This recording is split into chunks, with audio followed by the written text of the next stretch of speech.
이번 강의에 오신 여러분들 환영합니다. 우선 성령에 대해서 저희가 공부할 텐데, 성령은 경험되어야 합니다. 성령이라고 하는 것은 머리로 배우는 것이 아니라 성령은 경험되어야 합니다. 그래서 우리 시작하기 전에 잠깐 우리 기도하십시다. 손을 이렇게 앞으로 이렇게 펴시고 하나님께 간구하세요. 성령님이여, 나에게 오셔서 나의 마음을 채워주시고 나의 온 존재를 성령으로 가득 차게 해주시옵소서 라고 하는 기도 이제 드리겠습니다.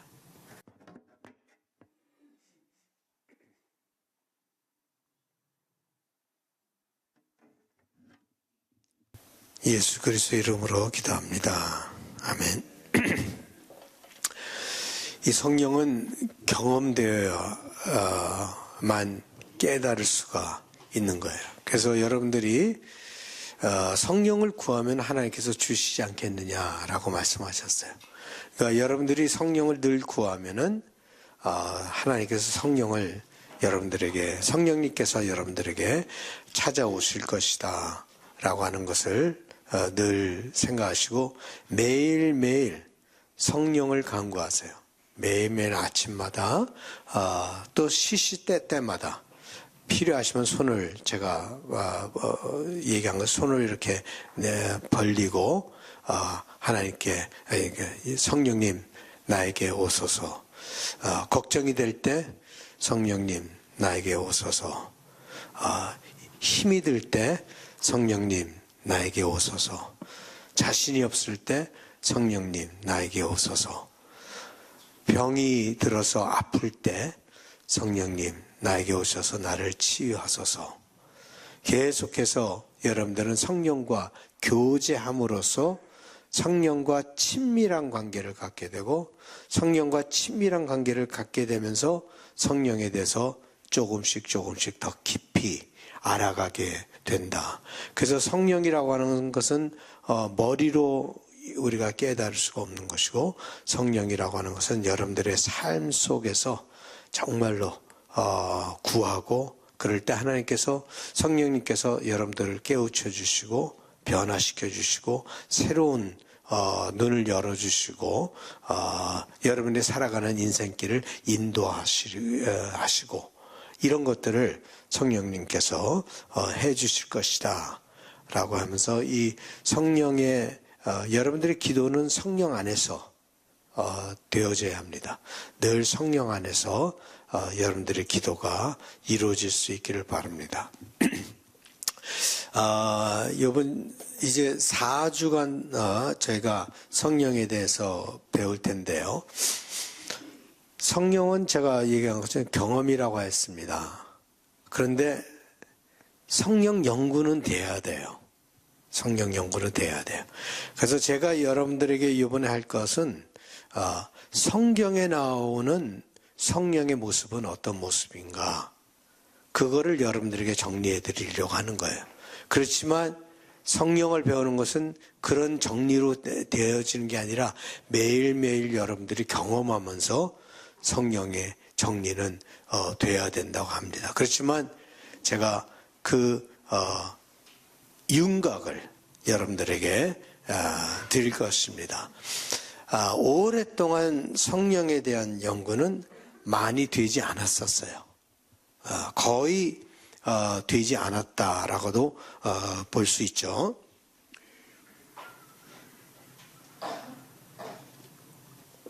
그냥 성령은 경험 정도로만 생각했단 말이죠. 그래서 성령에 대한 연구가 되지 않았습니다. 그래서 성령은 어떻게 보면 unknown person of Trinity, 삼위일체에 알려져 있지 않는 분, 이렇게 어떻게 보면 신데렐라와 같은 존재, 꼭 연구가 필요하지만 연구가 무시된 채로 역사 속에서 이제까지 오게 됐는데, 왜냐하면 모든 이 기독교 이 연구의 모든 연구가 어디에 초점을 맞췄는가 하면은 그리스도에 초점을 맞췄어요. 그리스도에 초점을 맞추다 보니까 이 성령님에 대해서는 별로 이렇게 초점을 맞추지 않았다라고 하는 것을 보게 됩니다. 그리고 성령은 그저 각자의 경험에 맡겨두었다라고 하는 것이죠. 근데 성령에 대한 연구가 쉽지가 않습니다. 왜냐하면 조직적인 연구가 쉽지 않단 말이죠. 성령은 바람과 같기 때문에 어떤 틀에 딱 맞추어서 넣을 수가 없습니다. 그래서 흑인 신학자, 블랙 디얼로지의 신학자 한 사람은 성령의 움직임을 보면서 뭐와 같다고 얘기했는가 하면 재즈와 같다. 재즈 음악과 같다라고 하는 것이죠. 그래서 그분은 성령님을 어떻게 표현하면 improvisation of God. improvisation이라는 건 이게 여러분들이 재즈 음악 들으면 맨 처음에 시작하다가 그 다음에 어느 순간에는 자기 혼자서 막 improvise 해라. 자기 혼자 무슨 악보를 보고 치는 게 아니라 자기가 그냥 거기서 improvisation을 해갖고 하는데 성령은 마치 improvisation of God와 같다라고 하죠. 뭐 보통 음악을 보면 우리 멜로디가 있고 하모니가 있고 리듬 이런 게 있죠. 근데 재즈 음악에 들어가면 syncopation, 따딴따따 뭐 이런 syncopation이 있죠. 그 다음에 improvisation이 있죠. 그 다음에 inspiration이 있단 말이죠. 제가 그 다큐멘터리 하나 봤는데 마일스 데이비스라고 하는 분의 다큐멘터리. 마일스 데이비스는 트럼펫으로 재즈 음악으로 거의 뭐라 그럴까 레전 그냥 재즈 트럼프의 데피니션을 만든 사람이랑 마찬가지인데 이 사람이 프랑스에 갔어요. 프랑스에 초대를 받아 갔는데 뭐를 하라고 그러는가 하면 영화에 그 나오는 음악 있잖아요. 그죠? 그 뭐라 그러죠? 영화에 나오는 음악. 사운드트랙. 사운드트랙을 하라고 초청을 받은 거예요. 그런데 이분이 그 사운드트랙을 만드는데 말이에요. 영화를 쭉 틀어놔요. 영화를 쭉 틀어놓으면서 때때마다 자기가 그냥 거기서 음악을 만드는 거예요. 사운드트랙을. 어떤 씬에는 어떤 음악, 어떤 씬, 그걸 무슨 악보를 막 써서 이렇게 쓴 게 아니라 그냥 영화 보면서 거기서 그냥 트럼펫으로 써 나가는 대단한 사람이죠. 뭐 웬만한 사람은 상상도 하지 못하는 그런 일을 하는데 이 성령의 움직임이라고 하는 것은 어떤 틀에 맞춰서 움직인다든가 이론에 맞춰서 움직인다든가 아니면 그렇게 일어나지가 않고 어떻게 보면 굉장히 자유로운 모습으로 우리 삶 속에서 우리가 상상치도 못하고 예기치도 못하고 기대하지도 못하는 방법으로 성령께서는 역사하신다. 그러니까 여러분들은 성령과 이렇게 인티밋하게 지내면서 뭐를 느끼는 거예요? 깜짝깜짝 놀라는 거예요. 계속해서 깜짝깜짝 놀라는 성령이 이렇게 역사하시는구나. 성령이 내가 알지도 못했는데 이렇게 역사하시는 거예요. 왜 여기서는 이 기분을 주시는가? 왜 여기서는 이런 만져주심을 주는 거예요? 우리가 상상을 하지 못하는 거예요. 그 성령께서 역사하시는 모습, 그러니까 내 속에, 내 생각 속에 가둬놓을 수가 없어요, 성령님은 스스로 역사하시는 그런 모습이 있다. 성령의 자유함 속에서 일어난다. 라고 하는 것을 여러분들이 깨달으시고 이 성령님과의 이번에 배우심으로 말미암아 성령님과의 놀라운 서프라이즈가 여러분 삶 속에 일어날 수 있기를 바랍니다. 그럼 인생이 full of surprise. 인생이라는 것이 정말 매일매일 서프라이즈구나 라고 하는 그런 것들을 경험하게 되는 거예요. 인생의 신비함.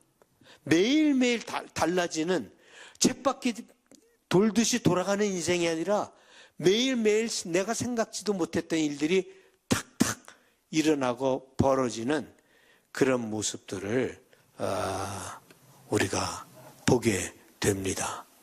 그래서 여러분들이 이 성령을 좀 더 깊이 연구를 했으면 좋겠는데, 이제까지는 성령을 어떻게 봤는가 하면 그저 하나님의 영 아니면 그리스도의 영, 그렇게만 보았단 말이죠. 어떤 구별되고 인디비주얼한 어떤 펄슨으로 보지 않고 따로 존재하는 펄슨으로 보지 않고 그냥 하나님의 영, 그리스도의 영, 이런 식으로만 성령을 생각했다 말이죠. 우리가 그거를 넘어서서 성령은 성령 나름대로 개인적인 구별된 존재고 인격체입니다. 성부와 성자와 개별된 성령의 모습으로 우리가 성령을 생각해야 된다라고 하는 것입니다. 예수님은 실제로 이 땅에 살며 숨쉬고 먹고 마시고 말씀하시고 행동을 하셨기 때문에 그분이 어떤 삶을 살았는가 이렇게 윤곽을 잡을 수가 있어요. 그리고 복음서들이 다 그걸 얘기해 줬기 때문에 너무 감사하게 예수님은 이런 분이구나 라고 하는 그 그림이 들어요. 그렇지 않아요? 그죠? 예수님에 대해서 복음서를 읽으면 예수님이 이런 분이시구나 라고 하는 그런 그림이 들어오죠. 근데 성령에 대해서 그런 그림을 가질 수가 없는 거예요.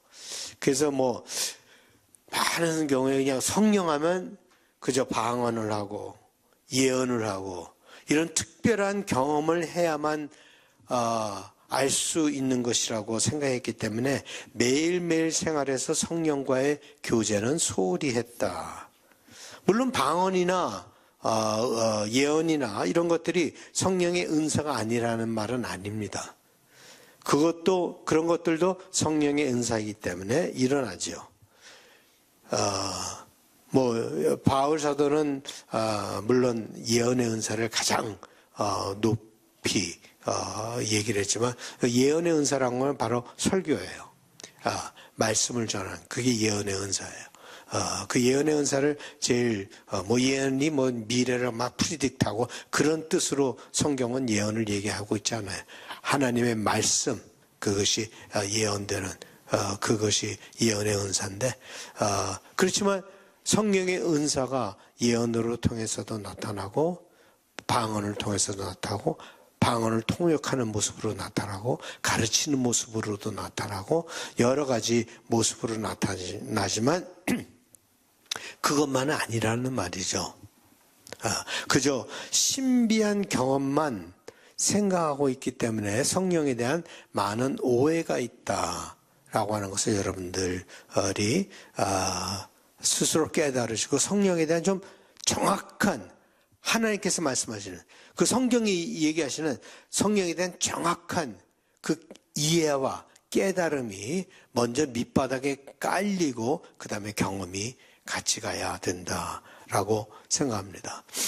특히 한국 문화는요, 우리는 샤머니즘에 깊이 젖어 있는 문화예요. 여러분들이 받아들이든 안 받아들이든 이 샤머니즘에 깊이 젖어 있기 때문에 저는 꼭 그게 나쁘다라고 얘기하고 싶지는 않고 샤머니즘에 젖어 있기 때문에 어떻게 보면 영에 대해서 훨씬 더 가까워요. 밀접하고 친밀한 이 유로피언 신학이나 유로피언 기독교인들에게 있어서 성령은 어떻게 보면 굉장히 왜소하다 그럴까? 낯서는 그런 모습인데 우리 동양인들, 특히 한국인들한테는 이 성령이라고 하는 것이 그냥 늘 생활 속에서 성령이 아니라도 영이라고 하는 것이 생활 속에서 그냥 우리는 경험하고 느끼고 그렇게 영과 항상 함께하는 것을 우리가 경험하며 살았죠. 삶의 모습이었어요. 샤만은 뭐 다른 말로 하면 무당이라고 얘기할 수 있죠. 샤만은 영과 교류를 합니다. 영과 교류를 하고 그 교류의 방법이 황홀경에 빠져서 그렇게 영과 교류를 하죠. 무당은 빙의를 통해 빙의라고 하는 것은 possession, 어느 순간 영에 포제스 되는 것을 빙의라고 얘기하는데 빙의에 의해서 영을 받고 또 어떨 땐 영의 소리를 내고 영을 대변하고 또한 영은 인간의 몸을 떠나서 영계를 떠돌아다니기도 하고 뭐 이런 것들이 우리 한국 정서에는 그냥 있어요. 뭐 여러분들이 좋고 나쁘를 떠나서 우리는 영과 그렇게 친밀한 그런 관계 속에서 지내왔으니까 내가 보기에는 우리 동양인들이 특히 한국인들이 이 영에 대한 신학은 더 깊이 들어갈 수 있지 않을까 하는 생각을 스스로 해봅니다.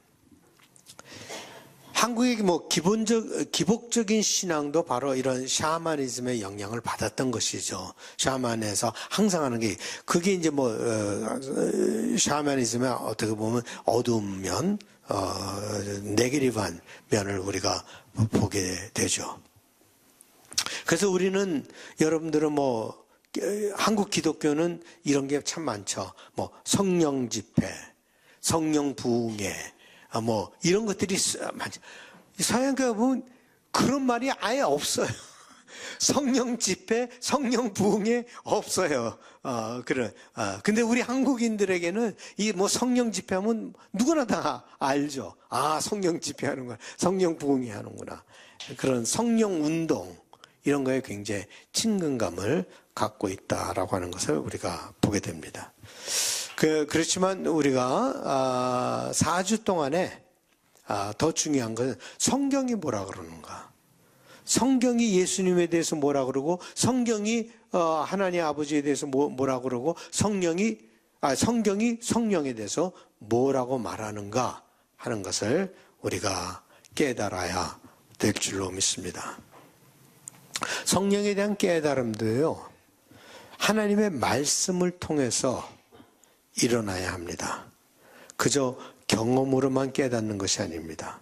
그래서 성경을 자세히 살펴볼 필요가 있습니다.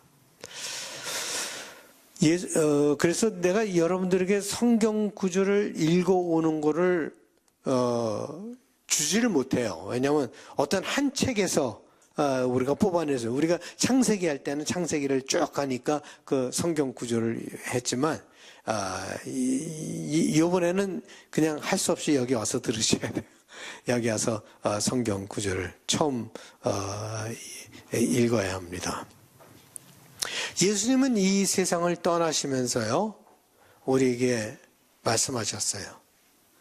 내가 너희를 고아처럼 내버려 두지 않고 성령을 보내주실 것이다 라고 얘기했죠. 한번 읽어볼까요? 내가 아버지께 구하겠으니 그가 또 다른 보혜사를 너에게 주사 영원토록 너희와 함께 있게 하리니 그는 진리의 영이라. 세상은 능히 그를 받지 못하나니 이는 그를 보지도 못하고 알지도 못함이라. 그러나 너희는 그를 아나니 그는 너희와 함께 거하시며 또 너희 속에 계시겠음이라. 예, 여기서 보혜사라고 하는 단어가 처음 나오죠.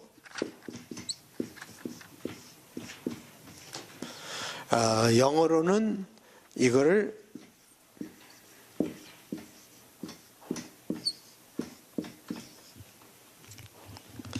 Paraclete라고 얘기를 합니다. 이게 굉장히 중요한 단어예요. 보혜사, Paraclete, 중요한 단어인데 요한이 사용하는 단어입니다. 요한이 사용하는데 이게 성령이라는 뜻인데 요거에 대해서는 나중에 더 자세히 저희가 좀 더 공부를 하겠습니다. 그렇지만 예수님께서 이 Paraclete, 성령을 주시겠다라고 하셨습니다.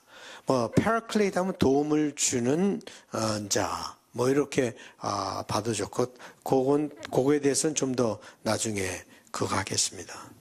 성령께서, 예수님께서 말씀하셨죠. 성령께서 이제는, 예수님은 우리 안에 있는 동안에 우리 안에 들어올 수가 없었죠.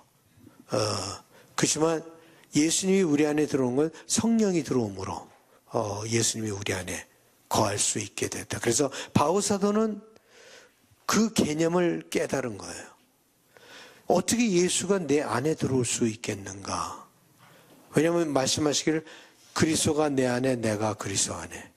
왜냐하면 예수님께서 말씀하셨죠. 내가 너희 안에 거하면 무엇이든지 구하라. 그럼 이루어지라. 그럼 그게 어떻게 이루어지는, 육체적으로 들어갈 수가 없는데, 예수님은 떠나셨는데, 어떻게 그게 일어나는가?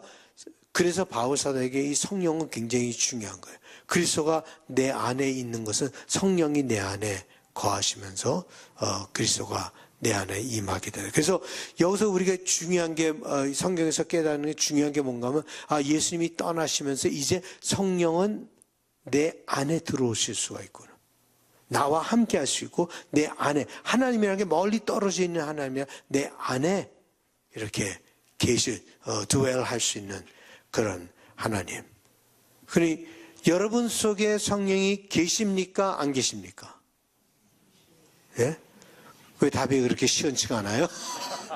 여러분 안에 성령이 계십니까? 안 계십니까? 더 크게 얘기하죠. 그죠? 계시죠. 그걸 누가 부인하겠어요? 어느 누가 당신은 성령 못 받았다고 얘기하겠어요? 여러분 속에 성령께서 계신다. 그걸 꼭 믿고 사시기 바랍니다. 그걸 꼭 붙잡고 사세요. 성령께서 오셨어요. 성령께서 여러분 안에 계십니다. 그리고 성령께서 여러분들을 인도하십니다. 그걸 읽기 시작하면은 뭐 경험을 안 했다고 성령이 있나 없나 계시나 안 계시나 이렇게 가면은 큰일 나는 거예요. 무슨 말인지 아시겠어요? 뭐 여러분들이 방언을 못 받았다고 성령이 계시나 안 계시나 이게 아니 무슨 성령 세례라고 하는 어떤 짜릿한 경험을 못 했다고 성령이 계시나 안 계시나 그렇게 생각해서 안 된다는 말이에요. 예? 예수님께서 그 믿는 자들에게 성령을 주시겠다고 약속하셨고 주셨어요. 그리고 그 성령은 여러분 속에 계시다라고 하는 말입니다. 우리 찬양을 하시겠습니다. 그래 지금 우리와 함께 하면서 우리를 도와주시고 인도하여 주신 분이 성령님이십니다. 이 성령에 대한 오해를 좀 살펴보면은 2000년 동안 연구를 많이 하지 않다가 겨우 최근에 들어서 성령의 연구가 활발하게 진행되고 있는데 참 고무적인 거예요. 좋은 거예요. 개신교도 뿐만 아니라 캐톨릭도. 캐톨릭은 워낙 그리스도에 초점을 맞췄고 Eastern Orthodox, 동방의 그 정교들은 성령의 포커스를 많이 맞췄었어요. 그 전부터 연구를 좀 해왔어요. 그렇지만 웨스턴, 로마 교회는 거의 그걸 안 하고 있다가 이제는 이스턴뿐만 아니라 웨스턴, 로마 교회도 활발하게 지금 성령에 대한 연구가 되어 있고 성령 운동이 되고 있고 물론 펜테코스털은 이전부터 시작이 거기서부터 시작된 거고 그 다음에 요즘 들어서 개신교에서도 이 성령에 대한 연구가 활발하게 진행되고 있고 예를 들어서 클라크 피낙이라고 하는 분은 맥메스터의 교수예요. 근데 성령에 대해서는 거의 1인자처럼 여겨지는 분인데 저희 교회에 와서 제가 한인장로교에 있을 때 그 사람 불러서 강의했어요. 우리 그래서 우리 2세들 리바이벌 서비스 하면서 그분하고 같이 그거 했는데 하여간 활발하게 진행되고 있다. 근데 처음에는요 성령에 대한 굉장한 혼란이 있었어요. 그냥 어디에 초점을 맞추는가 하면 manifestation, 성령의 현상에만 너무 성령 그분에 대해서 깨달은 것보다는 성령의 현상, 성령의 manifestation, 거기에만 초점을 맞췄기 때문에 깊은 이해는 없었고 수많은 오해들이 있었습니다. 그래서 교회가 갈라지기도 하고 많은 혼란을 가져왔죠. 그것은 뭐 현대교회뿐만 아니라 고린도 교회도 바울 당시의 교회도 그런 혼란이 왔었습니다. 성령의 은사로 말미암아 많은 혼란이 있었고, 그래서 바울 사도는 그것을 정리하느라고 교회 질서를 얘기를 하고 말씀하시죠. 또한 성령은 많은 경우에 제한된 소수들만이 갖고 있는 어떤 뭐 트레이드 마크라 그럴까요? 소수된 제한들만이 성령을 알고 성령을 갖고 있고라고 하는 큰 오해를 만들어서 영적인 엘리티즘에 빠지게 됐어요. 그래서 성령 경험 한번 하면 마치 자기만이 성령을 갖고 있는 것으로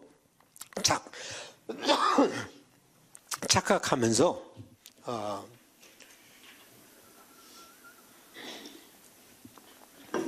성령에 대한 그런 오해를 하게 되었다. 뭐 성령 세례를 받지 못하면 진정으로 거듭난 교인이 아니라는 메시지를 전하며 소수의 특권층을 만들어서 하나가 되기보다는 자기 자신을 다른 교인들과 구별시키면서 그런 우리가 신앙의 경험이란 것이 참 좋은데 말이에요. 아주 위험해요. 신앙의 경험이 뭐가 위험한가 하면 내가 거기서부터 겸손이 사라지고 엘리트 의식이 생기면 그거는 잘못된 거예요. 그건 신앙이 처음부터 잘못된 거예요. 신앙이라고 하는 것은 우리가 갖게 되면 더 겸손해져야지, 내가 엘리트 의식을 가지면서 신앙 경험하지 못한 사람들 뭐 이런 식으로 생각하기 시작하면서부터 템테이션은 들어오고 사탄의 유혹은 들어오기 시작하는 것입니다. 그 어떤 교회 지금 여기 우리 교단의 교회인데 젊은이들을 여기 에어포트 교회 성령운동에 한동안 상당히 셌었어요. 그 에어포트 교회, 그래서 한국에서까지 오고 막 그랬는데 그 교회 젊은이들이 그 에어포트 교회 가서 집회에 참석했는데 반은 성령 방언을 받고 뭐 반인지 모르겠지만 몇 사람은 방언을 받고 어떤 사람들은 방언을 못 받고 돌아왔어요. 그러니까 못 받고 돌아온 친구들이 내가 왜 방언을 못 받았나? 나는 신앙이 없는가? 나는 이제까지 신앙생활을 열심히 하는데 이거 잘못된 거, 이런 의심이, 자기 자신의 신앙에 대한 의심이 생기고 그런 확신을, 자신을 갖고 신앙생활을 하지 못하는 그런 일이 있었습니다. 그리고 또한 우리 성령은 자기 자신을 주체하지 못하는 어떤 감정과 연결, 그래서 감정주의로 빠져버렸어요. 이모셔널리즘, 그냥 성령하면 감정을 가져야만 되는 그런 것들로, 이런 것들이 안 일어난다는 얘기가 아니에요. 이런 일들이 일어나요. 여러분들이 뭐 신앙이 좋아서 일어나는 것도 아니고 여러분들에게 능력이 있어서 일어나는 것도 아니고 때로는 필요하니까 이런 일들이 일어나죠. 제가 벌써 옛날 얘기인데 뉴욕에 집회를 갔어요. 강사로 초대를 받아서 내가 뉴욕에서 이제 집회를 했는데 한 100명 정도 젊은이들이 모였어요.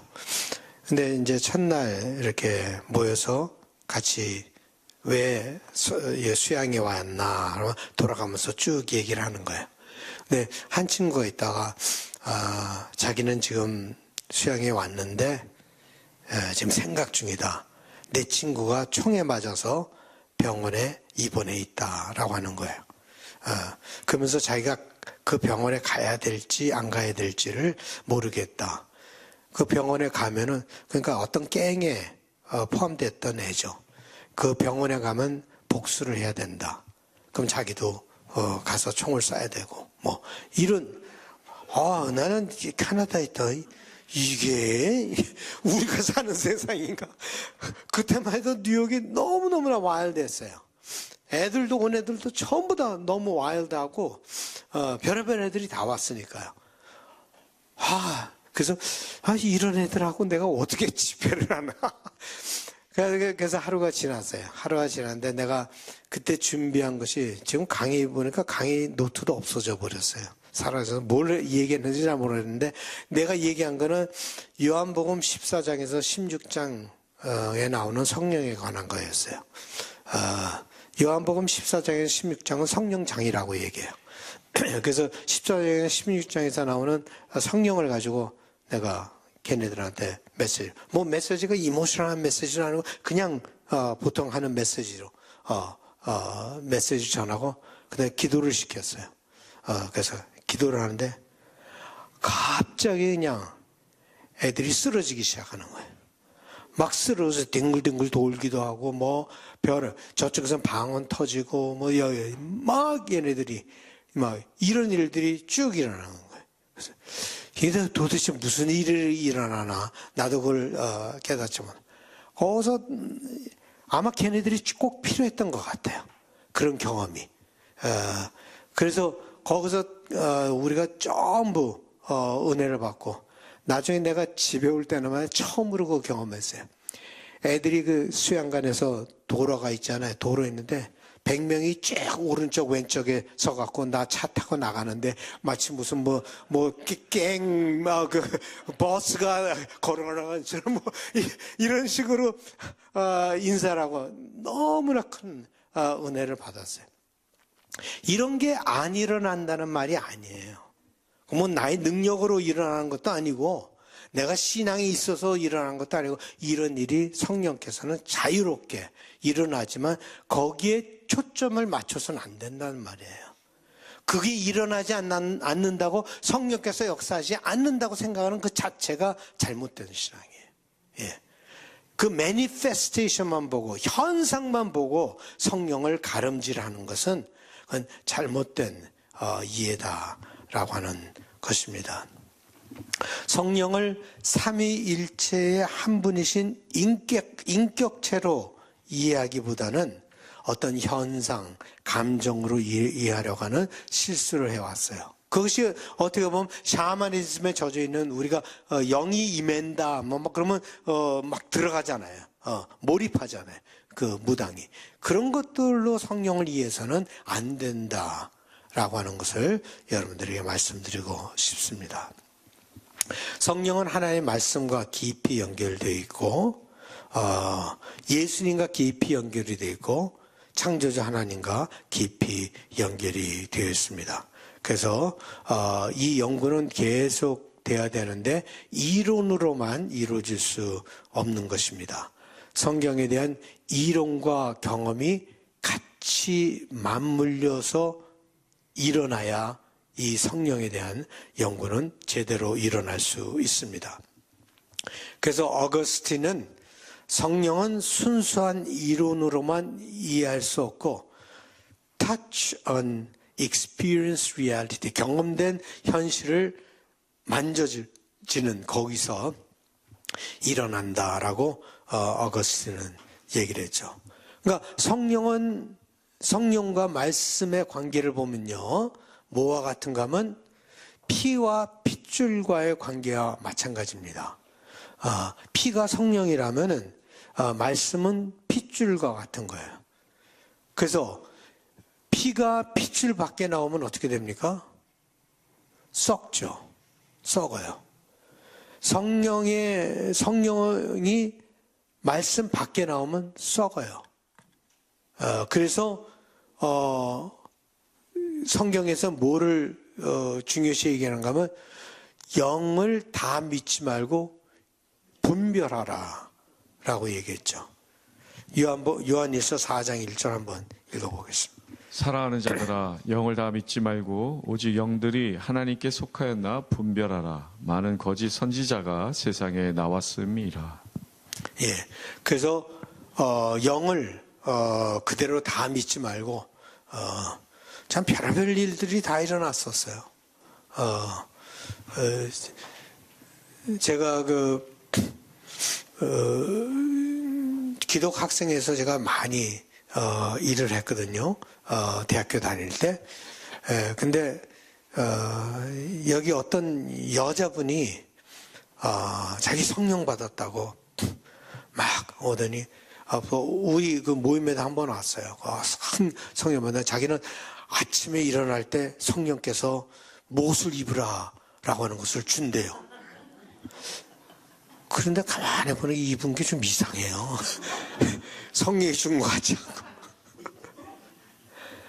그래서 이분이 여러분들이 다 잘 아시는 교회, 그 교회에 가는데 그 목사님에게 자기가 성령 받으니까 목사한테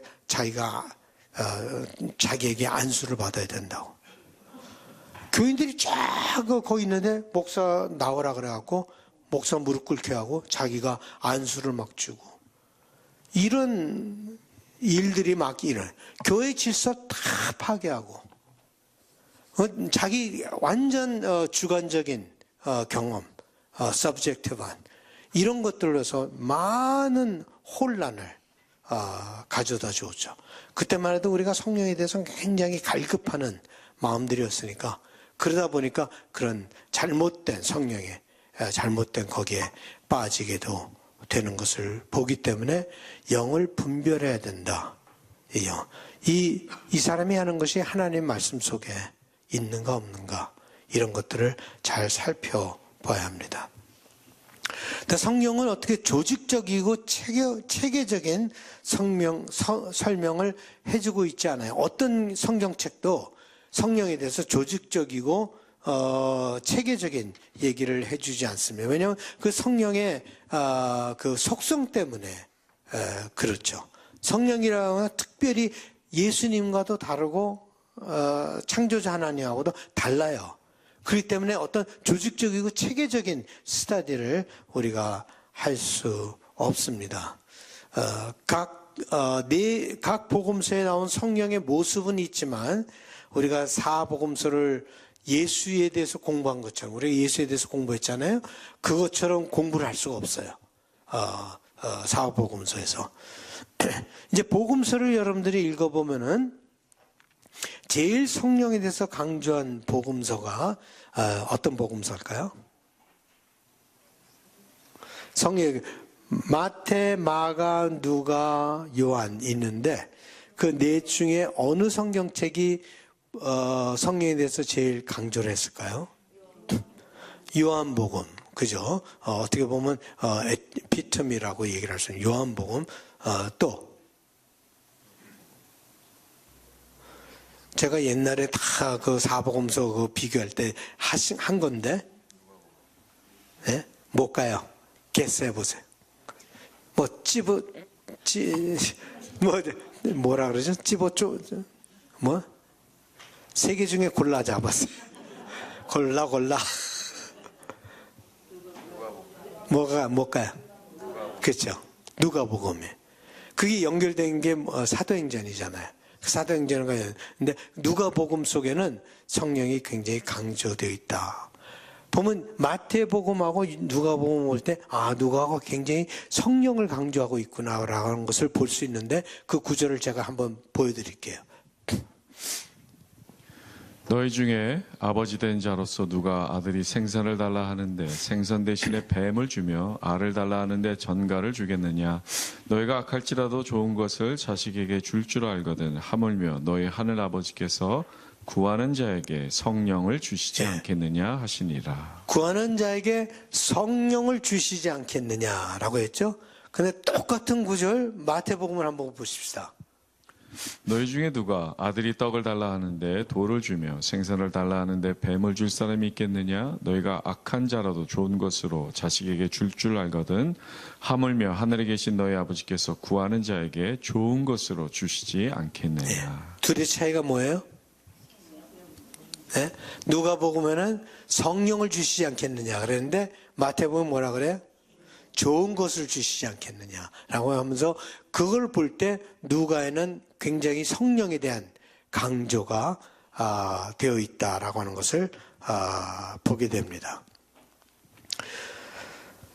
근데 누가복음에 나타나는 지금 오늘 신약을 하는 건 아니에요. 이 다음 주에 신약을 할 텐데 누가복음에는 이 성령이 좀 더 드라마틱하고 그 다음에 성령의 역사에 대해서 더 강조를 하고 있어요. 누가복음에는 드라마틱하고 성령의 역사에 대해서 강조를 하고 있는데 이 요한복음에는요. 또 요한복음도 그 성령에 대해서 얘기하는데 어떤 역사보다는 요한복음에는 그 성령의 속성, attribute, 성령이 누구신가 하는 그것에 대해서 그러니까 거기서 단어 보혜사라고 하는 단어를 쓴 것처럼 성령의 그런 본질, 그 성령의 attribute, 속성에 대해서 그래서 누가복음하고 요한복음이 달라요. 성령을 보는 눈들이 설명, describe하는 게 약간 다르다라고 하는 것을 우리가 보게 됩니다. 물론 서신에는 바울 서신에는 성령이 굉장히 많이 나오죠. 바울의 모든 신학은 성령과 연결되어서 되어 있다라고 해도 과언이 아닐 정도로 바울은 성령에 대해서 굉장히 강조를 하고 있습니다. 우리 찬양 하나 하시죠. 우선 저희가 구약에 나온 성령에 대해서 좀 더 알아야 알 필요가 있어서 구약에 대한 성령을 좀 더 그냥 스케치하도록 하겠습니다. 다 보지는 못하지만 그냥 스케치하도록 그냥 굵직굵직한 것만 보고 어떤 성령의 어떤 모습이 있었는가 하는 것을 볼 텐데 구약을 모르고 신약을 읽는 것은 뭐와 같은가 하면은 어떤 사람들이 막 대화를 하는데 내가 다 듣지 못하고 중간에 끼어서 그 대화를 들으려고 하는 거랑 똑같은 거예요. 그러면 사람들은 벌써 다 그 주제를 가지고 대화를 하고 있는데 나는 모르고 있는데 거기 들어가서 대화를 들으니까 이해가 되겠어요? 안 되겠어요? 잘 모르죠. 무슨 얘기를 하는지 잘 모르는 거예요. 구약을 모르면 신약 얘기를 이해를 할 수가 없어요. 그래서 구약을 아는 것이 중요한 것이 그 기반에 신약에서 어떤 얘기가 되고 있는가. 예를 들어서 요한복음의 성령의 이미지는 많은 경우에 구약에 있는 이미지를 가져온 그런 성령에 대한 이해다라고 하는 것을 보면서 우리가 구약에 대해서 약간 그냥 sweep over, 스케치하는 정도로 우리가 보겠는데 구약에는 성령이다.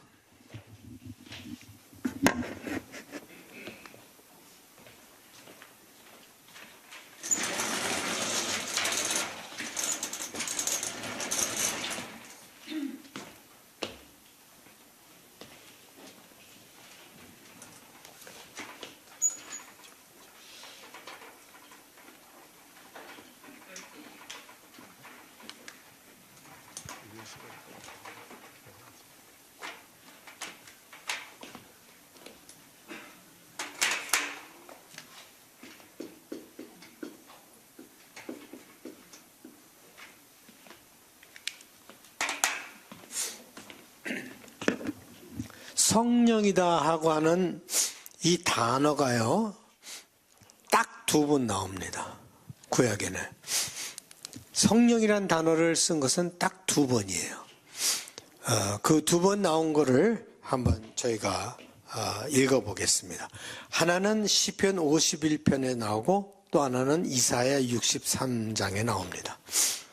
나를 주 앞에서 쫓아내지 마시며 주의 성령을 내게서 거두지 마소서. 예, 거기에 성령이라고 하는 게 나오죠. 그 다음에 그들이 반역하여 주의 성령을 근심하게 하였으므로 그가 돌이켜 그들의 대적이 되사 친히 그들을 치셨더니 백성이 옛적 모세의 때를 기억하여 이르되 백성과 양떼의 목자를 바다에서 올라오게 하신 이가 이제 어디 계시냐? 그들 가운데에 성령을 두신 이가 이제 어디 계시냐? 예, 성령을 두신 이가 이제 어디 계시냐 라고 얘기해서 그 성령이라고 하는 단어는 딱 두 군데 나오는데 그 구약에서 성령을 얘기할 때 보통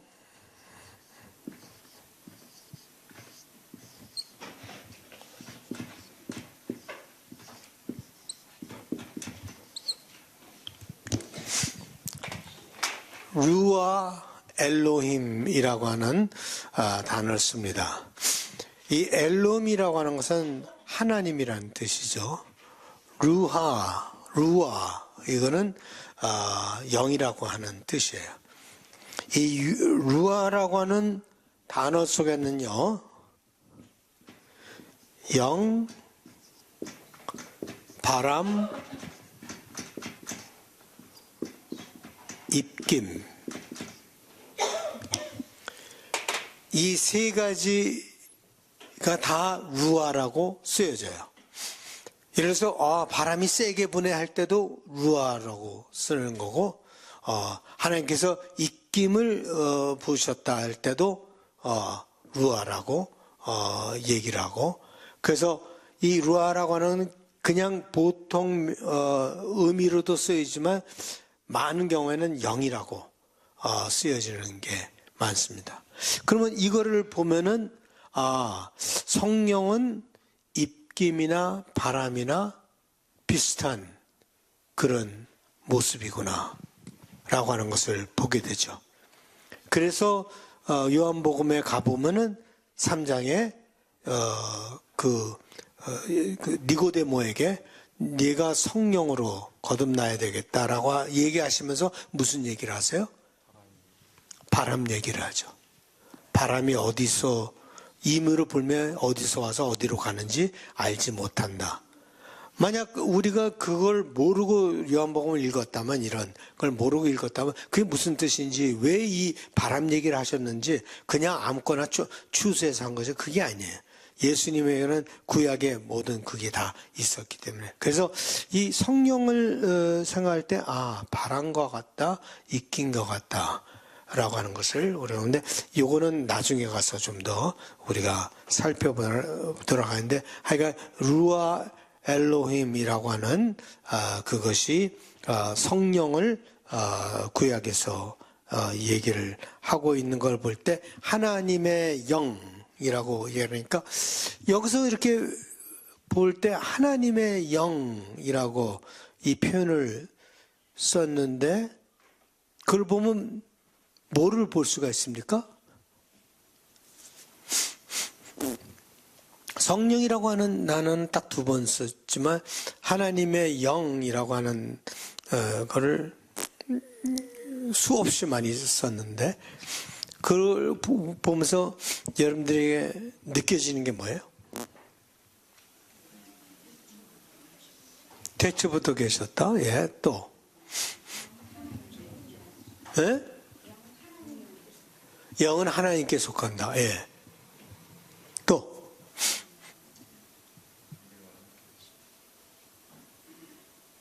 여기서 우리가 볼 수 있는 게, 구약에서는 개별된 성령의 모습이 아직 나타나고 있지 않구나. 그건 성령께서 역사하지 않았기 때문이 아니라, 그 구약의 사람들은 아직 거기에 대한 깨달음이 그렇게 보지 않았구나.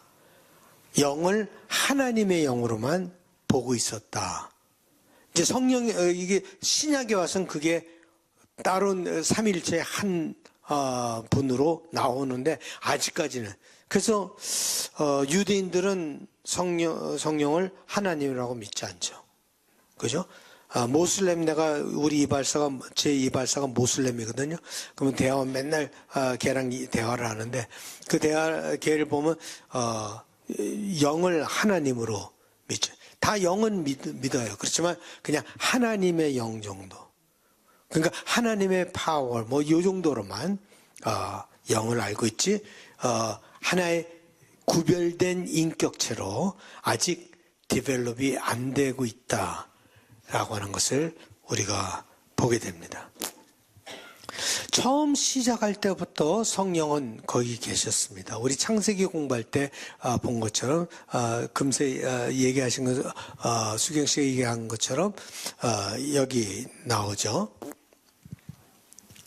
태초에 하나님이 천지를 창조하시니라. 땅이 혼돈하고 공허하며 흑암이 깊음 위에 있고 하나님의 영은 수면 위에 운행하시니라. 예, 창조 때부터 하나님은 성령님은 거기 계셨었어요. 운행하는데 그 창조의 하나의 일부분으로서 역사하셨다. 그 다음에 우리가 사무엘상을 공부했잖아요. 다윗을 공부하면서 사무엘상을 공부했잖아요. 거기서도 하나님의 영이 임했던 것을 보게 됐는데 다윗이 왕으로 기름 부음 받을 때 하나님의 영이 그에게 임했죠. 사무엘이 기름 뿔병을 가져다가 그의 형제 중에서 그에게 부었더니 이날 이후로 다윗이 여호와의 영에게 크게 감동되니라. 사무엘이 떠나서 라마로 가니라.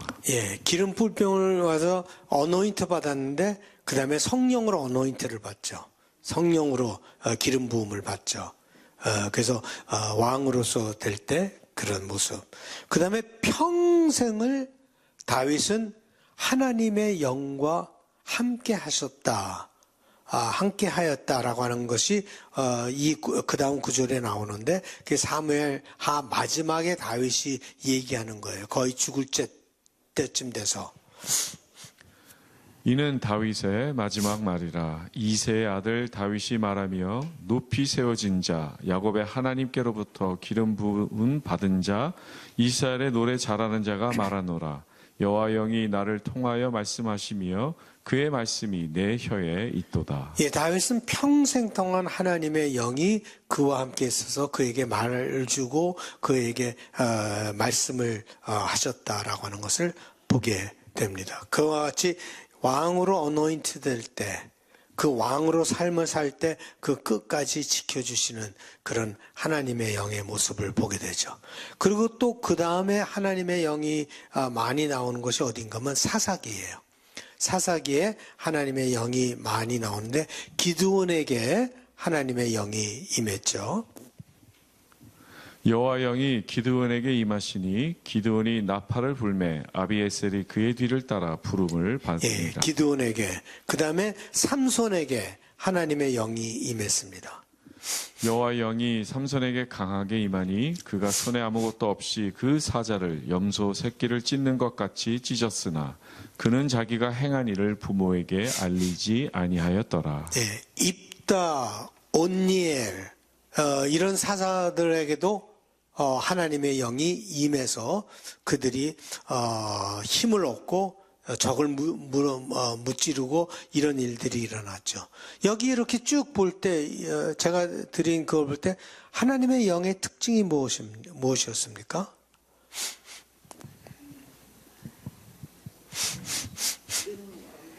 그렇죠.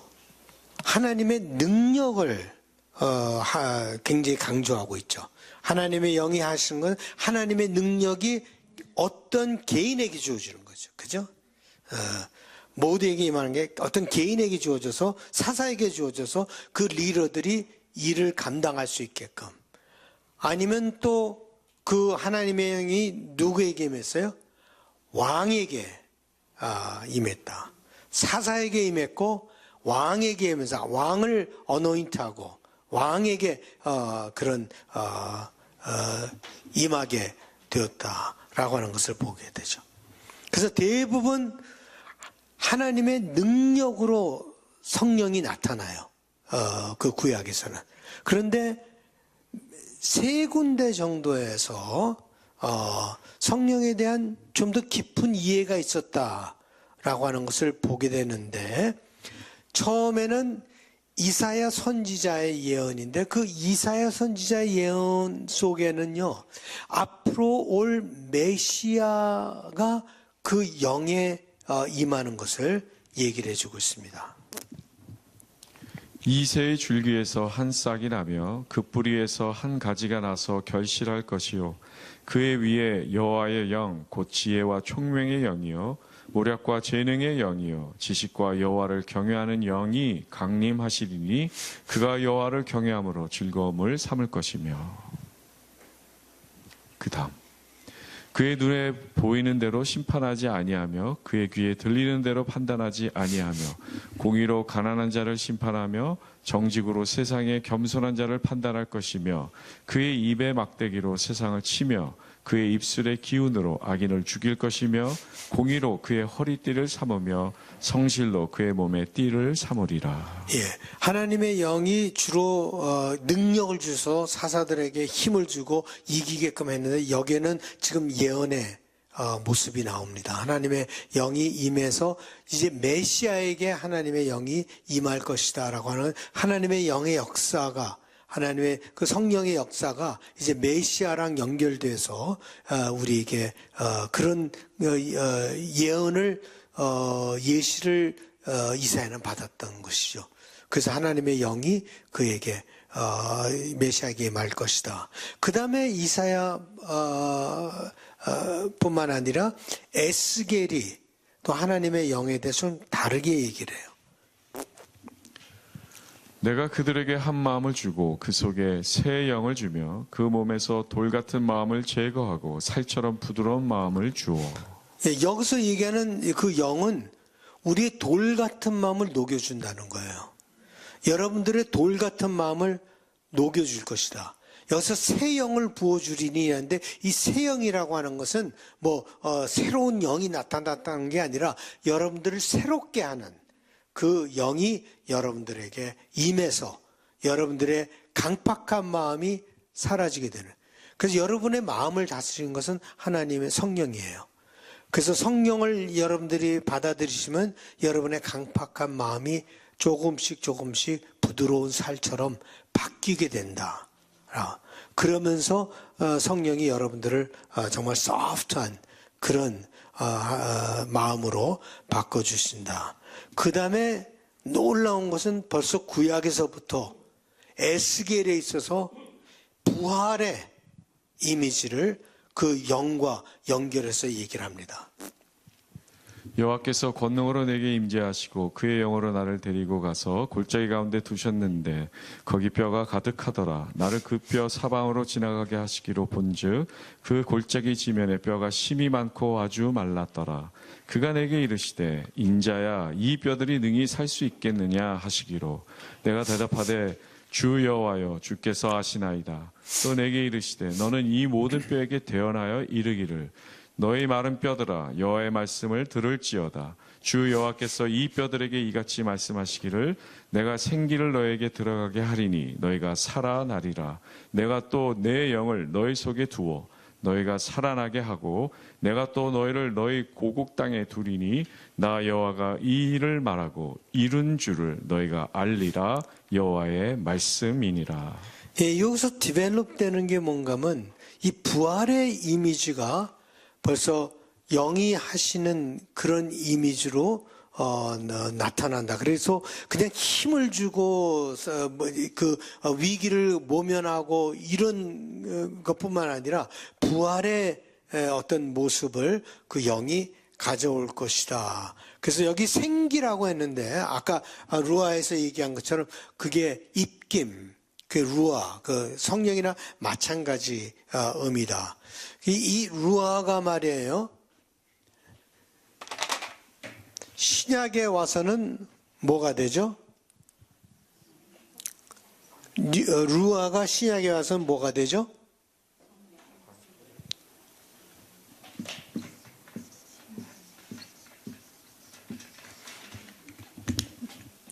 거의 100% 루아가 뉴마로 해석이 돼요.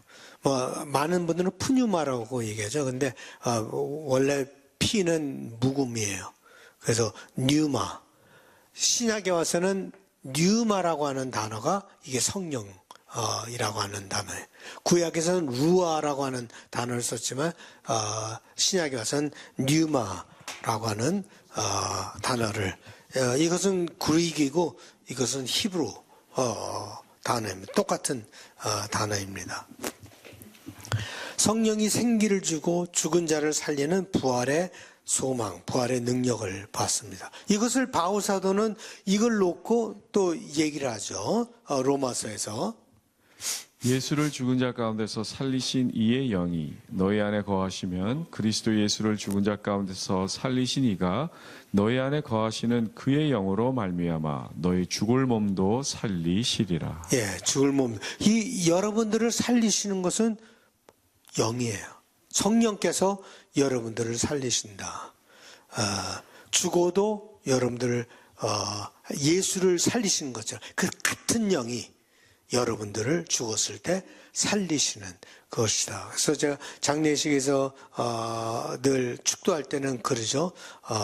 이제는 이 세상에 어느 것도 끊을 수 없는 하나님의 사랑과 그 다음에 죽기까지 우리를 위해서 돌아가신 예수 그리스도의 은혜와 그냥 우리가 살아가는 동안 이 세상에서 나를 지켜주시고 죽을 하나님 있는 곳까지 인도하시는 성령의 그런 것처럼 성령께서 여러분들의 인생을 이렇게 같이 다니시면서 그러니까 구약에서는 아직 성령이 이렇게 임하지 않고 뭐 입다, 삼손, 기드온 이런 사람들이 위기에 막 빠졌을 때 영이 임해서 그 적들을 싸워 이겨나갈 수 있는 이런 이미지잖아요.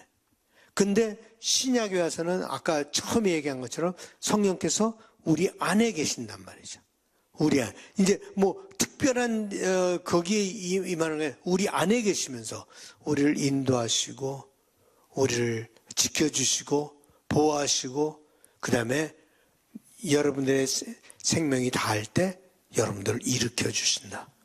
그 성령께서 여러분들을 부활하게끔 하신다라고 하는 그 이미지가 벌써 구약에 심겨져 있다라고 하는 것을 보고 마지막으로 하나 볼 텐데 아마 제일 중요한 부분인데 그게 요엘 선지자가 본 이 성령에 대한 그 예언, 깨달음입니다. 그 후에 내가 내 영을 만민에게 부어 주리니 너의 자녀들이 장래일을 말할 것이며 너의 늙은이는 꿈을 꾸며 너의 젊은이는 이상을 볼 것이며 그때 내가 또 내 영을 남종과 여종에게 부어줄 것이며 내가 이적을 하늘과 땅에 베풀리니 곧 피와 불과 연기 기둥이라.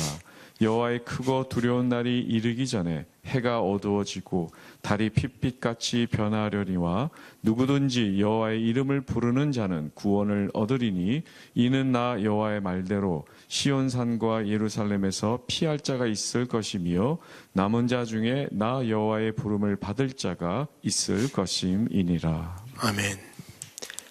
이 예언이 굉장히 중요한 것은요. 이 개념이 굉장히 중요한 것은 이것이 신약이어서 실제로 일어나잖아요.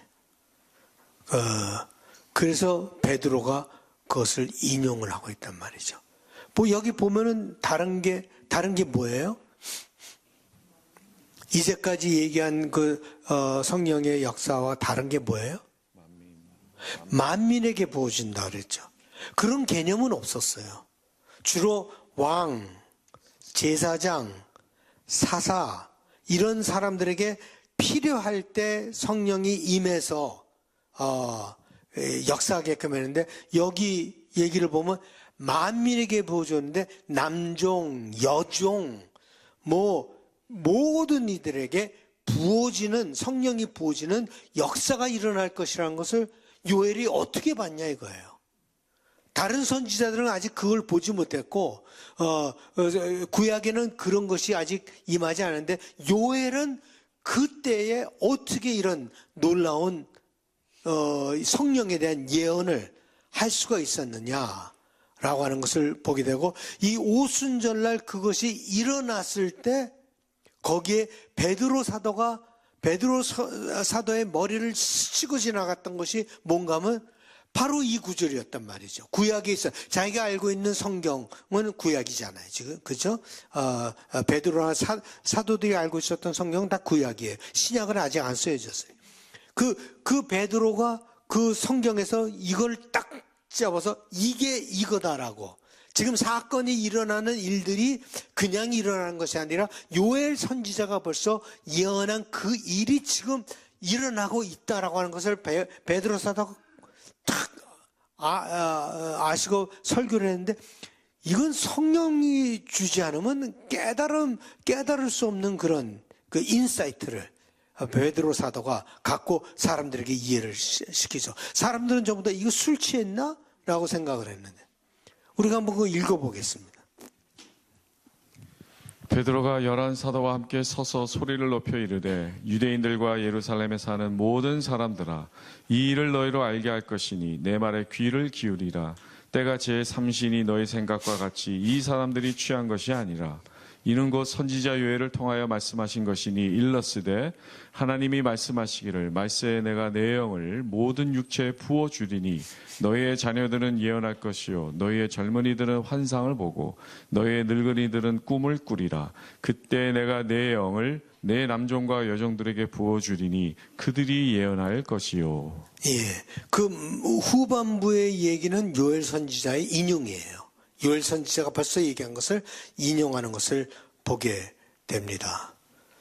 그래서 성령이라고 하는 것이 그 요엘에 오면서부터 이렇게 많이 디벨롭되는, 그래서 만민에게 주어지는 어떤 그런 모습으로 디벨롭돼, 이해가 디벨롭. 그렇지만 그 성령을 하나님이라고는 얘기를 안 해요. 구약에서는 그 성령이 하나님이다라고는 얘기를 안 해요. 그것이 이제 신약에 와서 그 다음에 신약의 다음에 얼마 후에 기독교인들이 정립을 한 거죠. 삼위일체설이라고 하는 그 정리를 해서 성령 하나님이라고 우리는 믿고 있는 것이죠. 그래서 그냥 구약에 대한 그냥 제너럴 스케치를 여러분들에게 해드렸습니다. 다음 주는 이제 신약에 나오는 참 익사이링해요. 익사이링 안 하세요? 신약에 이 나오는 성령의 역사 더 볼 텐데요. 살펴볼 텐데 아마 주로 누가와 요한을 중심으로 해나갈 텐데, 참 놀라운 게 예수님이 오시기 전에부터 성령께서는 역사하시고 계셨다라고 하는 것을 여러분들이 살펴볼 텐데요. 우리가 이렇게 성령을 공부하니까요, 여러분들에게 성령이 새롭게 임하지 않을까 하는 그런 마음이 들어옵니다.